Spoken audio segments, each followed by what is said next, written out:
as we've talked about, you've been on the air for a long time, whether it's the SPHL, the ECHL, or now with the AHL. Is there one call or one moment in your career, either you look back on fondly, or maybe a lot of people instantly recognize, hey, that's Lukas Favale? I don't know if there's a key moment.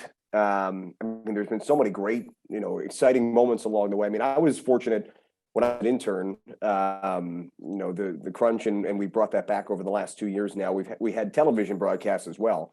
And so as an intern, when, Dan Duva, as I said, was a broadcaster here at the time, would be doing those games on television, he gave some opportunity for us as interns to do the games on the air on the radio. So it was a wonderful opportunity at that point. I mean, it was only a handful of games my first year, but the 2012-13 season, my first year as an intern, was the Crunch's first year as an affiliate with the Tampa Bay Lightning, and they went all the way to the Calder Cup Finals.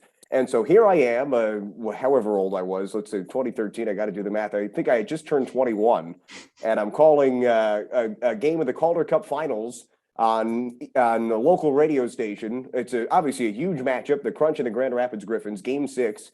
That year, the Crunch fell down 3-0 against Grand Rapids and then won 2 games on the road, came back and brought it home to Syracuse in Game 6. And Andre Schuster, who was just a rookie at the time, just getting his feet wet in pro hockey, scores a tying goal about halfway through the third period in Game 6. And I'd never heard a building as loud as that was that night. Nemesnikov emerging. His stick whacked a couple of times. Schuster scores! Tie game!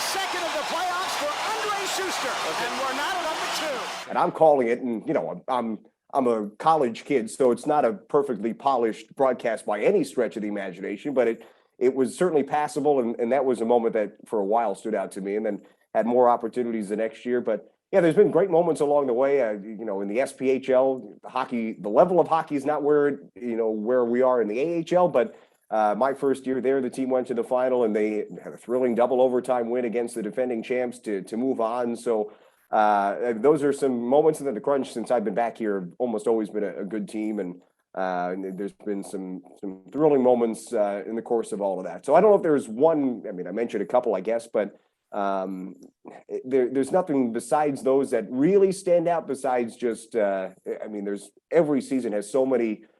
Unless you're really thinking about it, there's so many moments that they happen, then you're like, unless you're reflecting about it, you kind of forget about it a little bit until you're thinking back, whoa, that was, you're looking at a box score, you're just thinking about how the season went as a whole, and oh boy, that was a big goal. Boy, Alex Barre-Belay scored this goal here. Oh, Ross Colton scored that goal there. It's just kind of right now thinking about it, there's nothing that comes right to mind, but there are so many moments that have been in the heat of the moment. They are wonderful.